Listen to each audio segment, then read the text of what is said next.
शिवो महेश्वरः शम्भू पिनाकेश शशिशेखर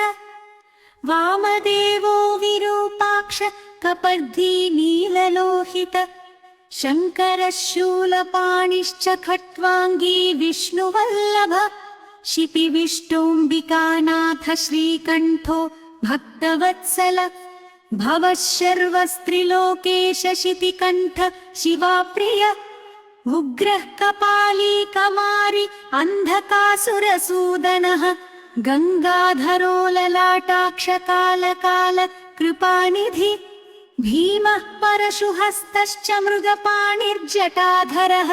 कैलासवासी कवची कठोरस्त्रिपुरान्तकः वृषाङ्को वृषभारूढा भस्मोद्धूलितविग्रह सामप्रिय स्वरमयस्त्रयी मूर्तिरनीश्वरः सर्वज्ञः परमात्मा च सोमसूर्याग्निलोचन हविर्यज्ञमयः सोमः पञ्चवक्त्रः सदाशिवः विश्वेश्वरो वीरभद्रगणनाथ प्रजापति हिरण्यरेता दुर्धर्ष गिरीशो नख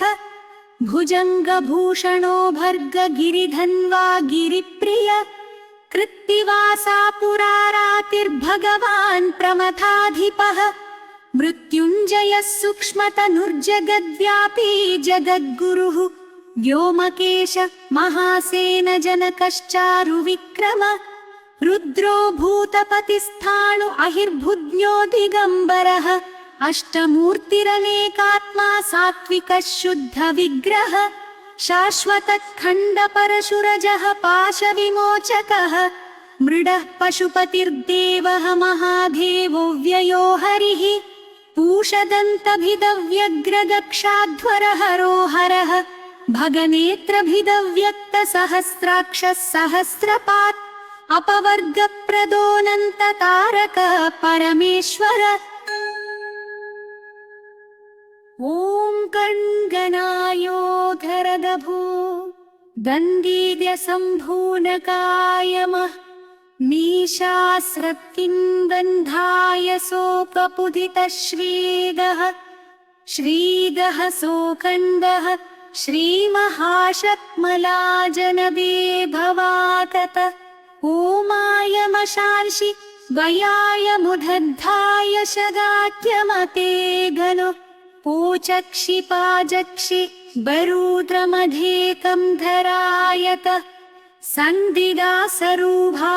भवन्दं दरूजनागत पोरूजि साधूजि सम्भलरूजनुभातत ओमायमस्तिङ्गमुत्तिरिनादाय मधरूजुप ओकाय शक्ताय तकरीवं विप्रसाद्स्मुत नीशाय रूभगमध्याजनधरुरितश्चापत श्रीभाययोधरुषयखाय शार्धं विश्वपेधमः ओमत्रयाय सरारुयशयवाधसरून्यज ओमा श्रीहरंस्य पस्सूरनसूदपत्तिम् ॐ भगङ्गलसतिकन्दाय नविगङ्गलमः नमतिगङ्गलचङ्गलमुदङ्गलमप्रियभवादिका गन्धवलमधङ्गलक्रमतङ्गलमुदङ्गलधङ्गलमुदङ्ग